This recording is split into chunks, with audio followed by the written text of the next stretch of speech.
you for joining me. And what we have is that Tinubu has, decimated the oppositions, calling the Atikus, the Peter Obis unserious elements, that they cannot keep crying that there is vote buying. That the real question is, why is there a seller in the society? I mean, we all have agreed that Tinubu talks like a crook in most cases, because the point is, as a president, you should criminalize vote buying. Okay, but in this time, what Tinubu is simply saying is that if there is no seller, then the buyer will have nothing to buy. Indeed, is correct, but these are just political statements, and what this simply means is, if Atiku, if Peter Obi, if Showore, if whoever that wants to go into Nigerian politics, if you're not ready to play it the way the Nigerian people want it, then stop crying. This is what it means. I've always said it, that the Nigerian people do not care about competence. The Nigerian people, as they are just primordial. Yes, inherently primordial. The Nigerian people want to eat gala. The Nigerian people on election day want to collect 20,000 naira. I mean, these are the things that we experience in real time. You will leave your house with your friends. Let's go and vote for this social party. When you get to the polling unit, your friends will tell you that they come. Before you know it, you already have a mark on their thumb. And before you know, you see them queuing, collecting 10,000, 20,000. What would you do? What would you do? I mean, there are so many countries out there. When you go, it is the citizens that will tell you, Oga, you cannot spit on the floor. They will be the one that will even hand you over to the enforcement, agencies. But in Nigeria, it is the other way around. And this is not me in any way exonerating Tinubu. I am not in any way telling Tinubu that what he said is right. It is totally wrong. But the opposition members, okay, while I am on the side of the opposition, we must also come to the reality that the Nigerian people in their majority are not yet ready. They are hungry. Is it a situation whereby poverty has been weaponized? If that is the case, then we also must meet the poverty-stricken people, provide them food, provide them what they need so that we can correct them. You don't tell an hungry man that, okay, you know what? This is what, no. For you to correct an hungry man, you must have a food at hand and the right thing to do on the other hand. Yes. When people are poor, you have to make way for alternatives. Of course. What is the alternative of what the buyer is offering is what we must offer. And this is what Tinubu has understood, that you don't get anything I want to do. The Jagaban. Because the video I watched, I was just like, look at this man. Look at just this dirty politician. He is ready to roll in the mud. He's ready. Nigeria is not a place whereby you be speaking grammar. No. Nigerians are not ready for capacity, competence, character. They're not ready. If Nigerians are not moved by their tribe, they're more moved by their religion, they'll be moved by gala malt, they'll be moved by a bag of rice and pack of spaghetti. They're not moved by those 4 things. They'll be moved by 10,000 naira to 15,000 for their vote. So how do we want to come in there and defeat Tinubu? We are not ready to play such a game. In Anambra, we saw how Soludo, despite being the incumbent, knowing fully well that Anambra State, nobody dares go there. Nobody. Apga has inherited, has dominated. For as far as I'm concerned, Apga will remain a domineering party in Anambra State. Even that, Soludo still bought vote, according to the report. Soludo still gave people money, according to the reports out there. Why did Soludo have to do that? Don't forget Soludo is a professor. Don't forget. APC winning an election in the polling unit of Obi, they didn't do it because whoever the guy is was popular. Those people who were there did not remember at that time that, oh, our principal told us to vote for the Labour Party candidate. They didn't. What they had in their head at that moment was, how do I profit from this? So that selfish interest of the Nigerian people is why I have always said it, that Tinubu will win if our opposition do not stand up to the battle.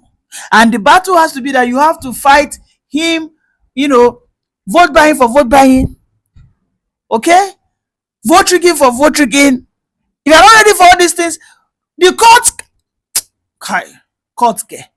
has there ever been a place whereby the court will turn the election result of an incumbent president? Has that ever happened before?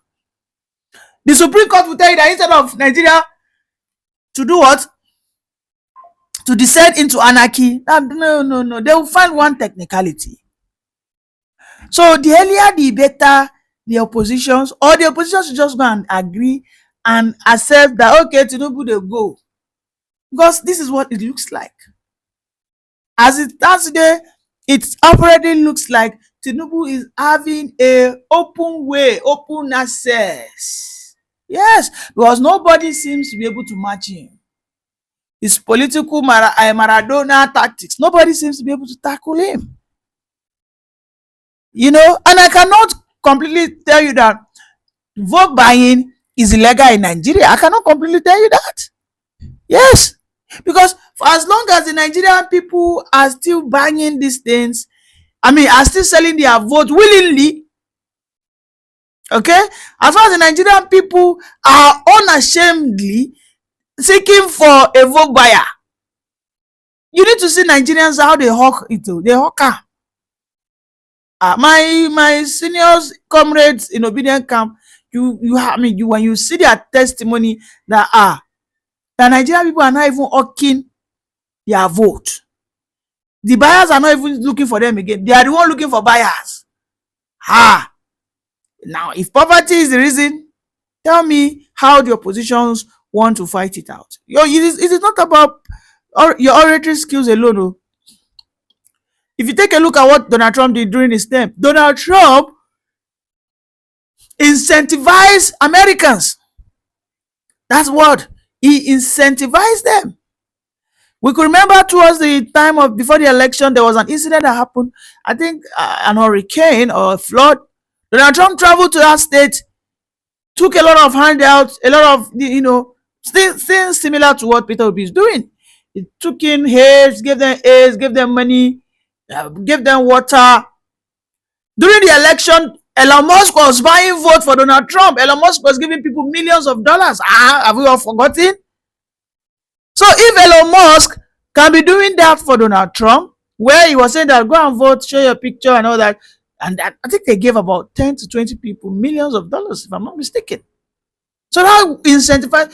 These are the things. So you cannot be saying that in a developing nation where you have a man that is known for controversy, political controversy for many years, then you expect the Nigerian we need to stop joking. I remember when I started shouting that Tinubu is now pushing the North and South rhetorics. My fellow obedience started attacking me. My APC brothers said, I Nami understand the Nigerian politics. It's not a matter of understanding Nigerian politics. It is a matter of being pragmatic. Obi cannot tell me he wants to run for anything in ADC and he doesn't want to push the Southern agenda. It's not going to work. We have seen Amechi pushing it. Amechi has been pushing it that even if we are going to go to primaries, let it be for the Southern candidate. At least we know it is. If Obi is not ready to do that, you want to be doing politics of decency, politics of America in 2025, because even when America was still in their golden age, they were doing politics of, this rough politics, dirty politics. They did it. Nigeria is at that stage. We must face our reality. If Atiku wants to run, if Atiku wins the election, Atiku must begin to push some levels of propaganda, some level of ethnic sentiment. Yes. Because if Atiku comes out as the presidential candidate of ADC, Tinubu will not wait. Tinubu will not be saying that, oh, I remove subsidy, I divide. No. What the Tinubu camp will simply be saying is, it is still the turn of the South. Atiku should go and rest. The Fulani people have had their 8 years. In 2019, Tinubu was supposed to run. He stepped down for Buhari. Atiku should go and these are the and it will fly. It will fly like flying colors. I'm telling you. Without a doubt, that simple narrative, which is premised on ethnic division, will fly because the Nigerian people, most especially in the south, most especially in the middle belt, most of them will say that, is it only you people? Why can't you people allow Obi to go? That's what they'll do. That is what the campaign will be all about. And I am so sure of it because in 2022, what gave Tinubu that push to say the word Yoruba lo kan, Emi lo kan, was because he saw how Buhari was trying to twist him. And he felt that, man, I need to push my tribal sentiments. And he did. Yes. Because he is a regional lord. Nobody can take that away. Tinubu is a regional political lord. Yes, he's a behemoth, a juggernaut. So is Buhari. When Buhari was frustrated, having lost 3 elections consecutively, when he got to the time that he parlayed, he partnered with Tinubu, he started pushing regional sentiment. Yes. He started declaring some people, whatever. He started declaring them unfit for the environment. And that was what happened in 2011. You remember when he said, let their blood soak. Like that of a baboon. Because in 2011, he lost election to Jonathan and he almost burned down the North. What happened at the end of the day? He got the election. So these are the rhetorics Tinubu will also push if Atiku comes forward. And this is why you see he's not even afraid. He's not afraid. He's not afraid because what we should have a combination of Atiku pushing the rhetorics in the north. We should have a combination of Amechi and Obi pushing that narrative in the southeast and south. But they lack the capacity. They do not want to spend the money. Oh yes, I mean, election is not cheap. Oh, I have gone past that era of saying that Nigerians will go and vote willingly. They did it in 2022, 2023. And we didn't see through. We didn't protest. We didn't defend our vote. So many Nigerians today are telling you they cannot put the same energy. Yes. Because it has to be a leader that is aggressive enough, that is ready to what? Them whatever consequences, not tell you not to stand, not a leader that will tell you to stand down. That Nigerians are looking at. So many people are saying that, oh, not 2027, I might even go out there and say my vote. I mean, you'll be surprised what people are telling you. So this is our reality as a country. And Tinubu has seen this. He has studied this. This is why he has that audacity to be, yapping that nonsense that if there's no buyer, if there's no seller, there cannot be a buyer. Now, vote buying cannot, that it is the Nigerian people that are against. see revised psychology wey Tinubu dey use for us. Like revising psychology. They reverse am for us. Say, if the Nigerian people are not hungry, they won't, they won't do this, they won't do that. Just look at the reverse psychology. Crazy, right? Good. But anyway, let's listen to Tinubu's, speech on how he mocked the opposition and how he said that. I watched the tone on some channels recently on Alhambra election. Before the result, You start here. Food buying.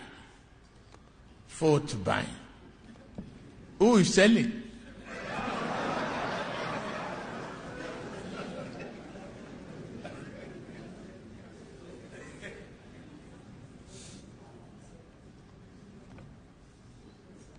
If there's no reason to complain, let's be cheerleaders.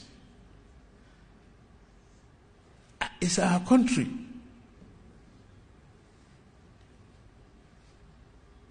It is our country. We are going to be discussing the value charter from here. What should be worrisome to you is the image of the country you project over the outside world. How well your institution is making effort to build a nation of credibility with integrity. Nigerian leaders, from as long as I can remember since I've been in this country, they seem to not be listening to wise counsel.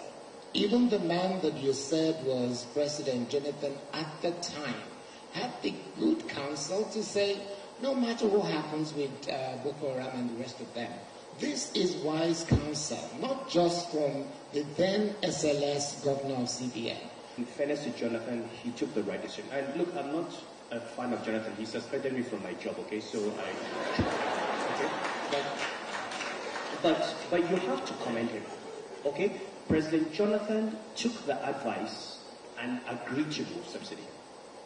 As a government, we all agreed to move the subsidy, and we're determined to move the subsidy. The only reason we stopped at 50%, like I said, was the threat to people's lives. Now, but to your question, why do Nigerian leaders not listen? What my experience, okay, with talking to many of the leaders is they listen to so many people and they decide that they're going to accept those that tell them what they want to hear. We have too many sycophants in government.